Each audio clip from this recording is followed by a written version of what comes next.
नर्मदा की वो सवारी, नर्मदा नदी, शांत बहती हुई, लेकिन अपने अंदर एक गहराई और शक्ति समेटे हुए। हर दिन की तरह उस दिन भी कई लोग नदी के किनारे आए थे।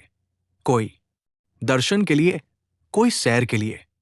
उसी भीड़ में थी पूजा, अपने 4 साल के बेटे विवान के साथ। विवान पहली बार नाव में बैठने वाला था, इसलिए वो बहुत उत्साहित था। मम्मा, हम पानी के बीच जाएंगे? उसने खुशी से पूछा। पूजा ने मुस्कुराते हुए उसका हाथ थामा।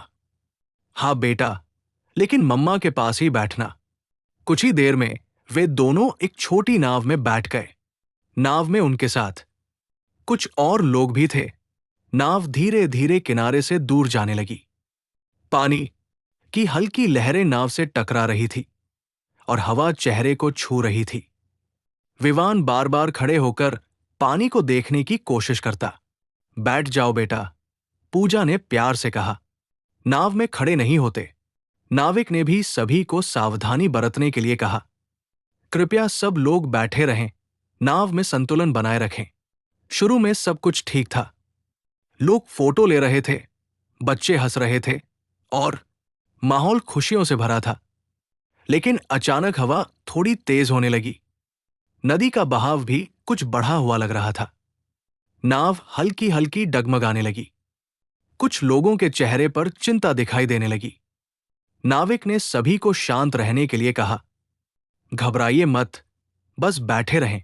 विवान घबरा गया और अपनी मां से चिपक गया।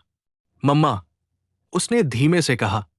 पूजा ने उसे गले लगाते हुए कहा, डरो मत बेटा, मैं यहीं हूं। लेकिन उसी समय नाव का संतुलन थोड़ा बिगड़ा। कुछ लोग घबराकर इधर उधर हिलने लगे, जिससे स्थिति और अस्थिर हो गई। नाविक लगातार सबको शांत रहने और अपनी जगह पर बैठने के लिए कह रहा था, लेकिन घबराहट के कारण सबका ध्यान बंट चुका था। आसपास मौजूद दूसरी नावों और किनारे पर खड़े लोगों ने तुरंत स्थिति को समझा और मदद के लिए आवाज लगाई। कुछ ही देर में बचाव टीम भी सक्रिय हो गई। हर तरफ कोशिशें चल रही थी, लोगों को सुरक्षित निकालने की, स्थिति को संभालने की। उस दिन की घटना ने वहां मौजूद हर व्यक्ति को भीतर तक झकझोर दिया। पूजा और विवान की यादें उस नदी के साथ हमेशा के लिए जुड़ गई। एक ऐसी याद जो लोगों को हमेशा सावधानी और जिम्मेदारी की याद दिलाती है। समय बीत गया, लेकिन उस दिन की सीख आज भी नर्मदा के किनारे गूंजती है। नदी की सैर जितनी सुंदर होती है, उतनी ही जिम्मेदारी भी मांगती है। लोग अब नाव में बैठते समय ज्यादा सतर्क रहते हैं, बच्चों को गोद में या मजबूती से पकड़कर रखते हैं और नाविक की हर बात ध्यान से सुनते हैं। कहानी का संदेश, नाव में हमेशा बैठकर ही रहें।